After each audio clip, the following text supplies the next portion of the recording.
रोहन अपने दोस्त राहुल को अपने साथ गोवा के ट्रिप पे ले जाता है। गोवा में मौज मस्ती करते समय राहुल का अपने बॉस का फोन आता है और उसको पता चलता है कि अगले दिन दोपहर को उसकी एक इम्पोर्टेंट मीटिंग है। राहुल जब ये बात अपने दोस्त रोहन को बताता है तब रोहन अपने दोस्त को ये सोचकर शराब ज्यादा पिला देता है कि ये उन दोनों की आखिरी रात होगी गोवा में। रात को ज्यादा शराब पी लेने से दोनों दोस्त सुबह में लेट उठते हैं। वो दोनों जल्दी से अपना सामान पैक करते हैं और होटल के रिसेप्शन के पास जाकर पेमेंट करके तुरंत अपनी कार लेकर दोनों गोवा से वापस आने के लिए निकल पड़ते हैं। मैं बोल रहा था कि मुझे मत पिला इतनी ज्यादा। देख अब कितना लेट उठा हूँ, ऑफिस की मीटिंग में भी नहीं पहुँच पाएंगे। आज तो लगता है मेरी जॉब चली जाएगी। तो फिक्र क्यों करता है यार, तेरा दोस्त जब तक तेरे साथ है तब तक तेरा बॉस तुझे कुछ नहीं कर पाएगा।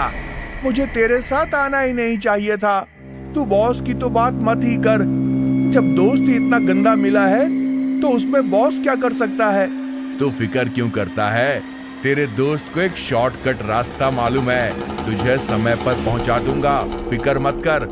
और नहीं पहुंचे ना तो आज मेरी बॉस मेरी क्लास ले लेंगे। रोहन कार को हाईवे के बगल में एक कच्ची सड़क पे मोड़ देता है।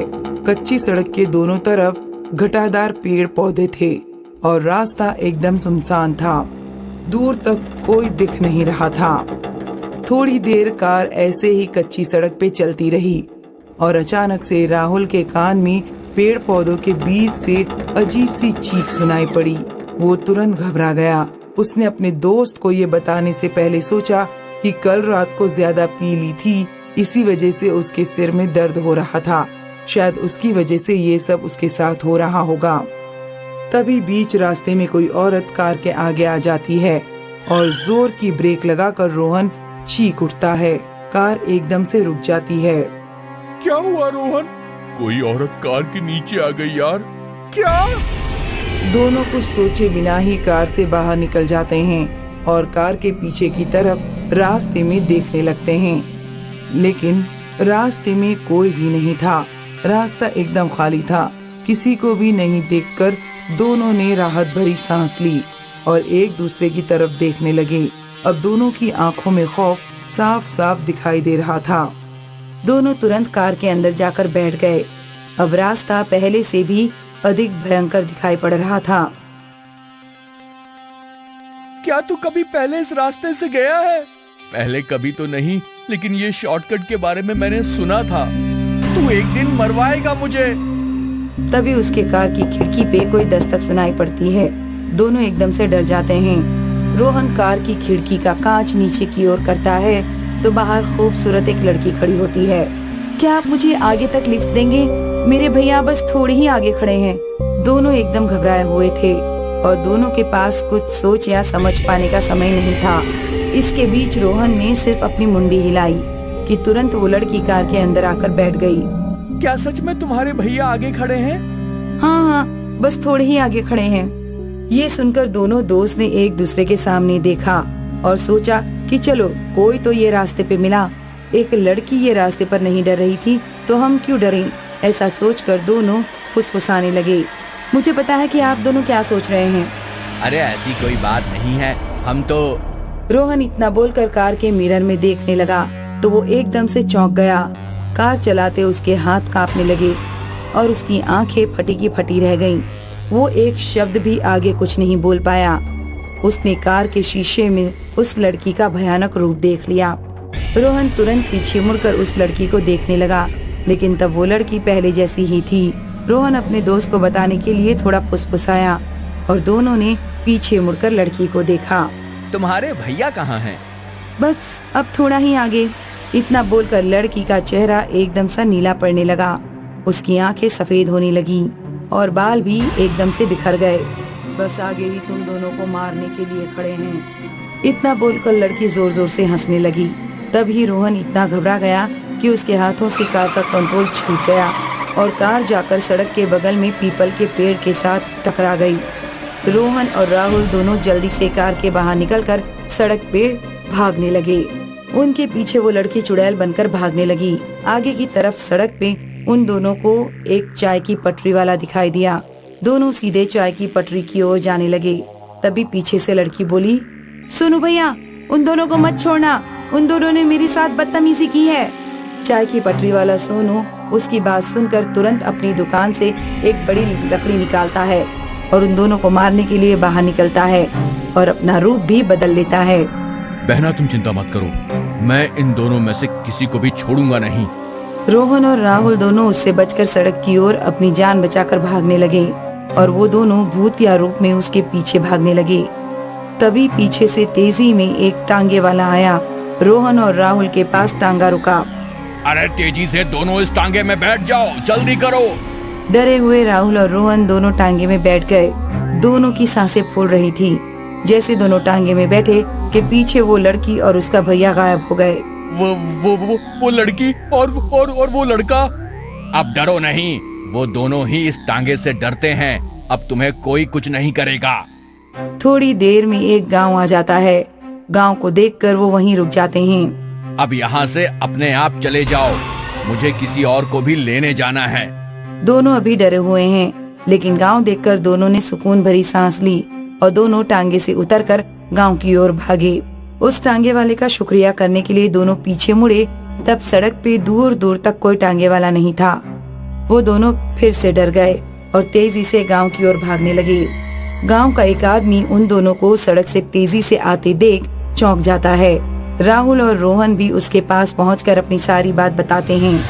राम राम, रामू काका, वो तो रामू काका ही थे जो तुम दोनों को बचा पाए, नहीं तो आज तुम दोनों को वो लड़की और उसका भाई खत्म कर देते। उस गांव के एक आदमी ने बताया कि वो सड़क पे चाय की टपरी वाला और उसकी बहन रहा करते थे। एक दिन दोपहर को लुटेरों ने उन दोनों को मार के सब लूट लिया और दोनों को पीपल के पेड़ पे लटका दिया। तब से वो दोनों अपने बदले की भूख में कई लोगों को मारते आए हैं, लेकिन उनकी चपेट में एक दिन रामू काका भी मर गए। वो उसी सड़क पे हमेशा के लिए अपना टांगा चलाया करते थे, लेकिन उन दोनों के खौफ की वजह से कोई उस सड़क पे नहीं जाता।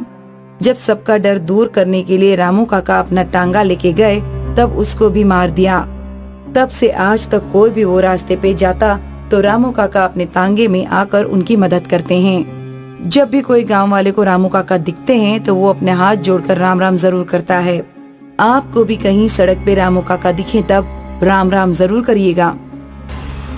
एक शहर में रवि अपनी पत्नी मीनू और 5 साल की बेटी आशी के साथ रहता है। रवि एक अच्छी कंपनी में जॉब करता है। रवि इस शहर में अभी नया आया है और उसे बाहर का कोई आइडिया नहीं है। शहर के बाहर जंगल में ही घूमने की बहुत सुंदर जगह है। वहाँ एक भूतिया घाटी है। आज शाम को रवि ऑफिस से खुशी खुशी घर आया। अरे क्या हुआ, तुम बड़े चहक रहे हो?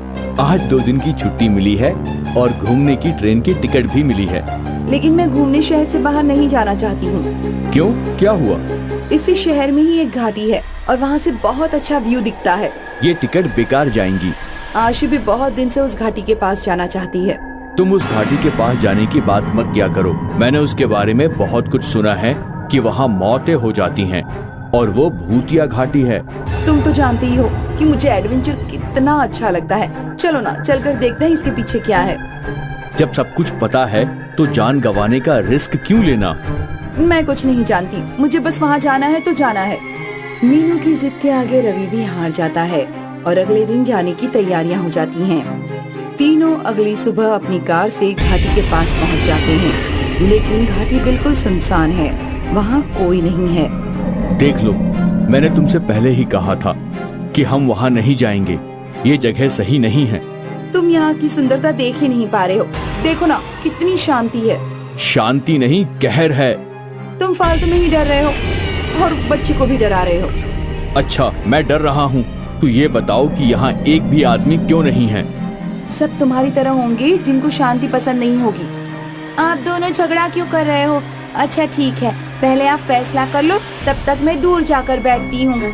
आशी मम्मी पापा के झगड़े से परेशान होकर दूर एक पत्थर पर जाकर बैठ जाती है।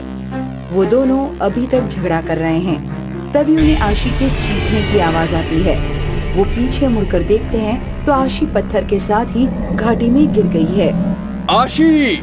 आशी! आशी बेटा, तुम कहाँ हो? दोनों दौड़कर उसी पत्थर के पास आते हैं और उनका भी वहाँ पैर फिसल जाता है। दोनों घाटी में जाकर गिर जाते हैं। दोनों के सिर से खून बह रहा है और दोनों बेहोश हो गए हैं। 1 घंटे बाद मीनू को होश आता है तो वो देखती है कि रवि भी उसके बराबर में बेहोश पड़ा है और आशी का कोई पता नहीं है। रवि उठो, आशी कहाँ है और हम कहाँ आ गए हैं?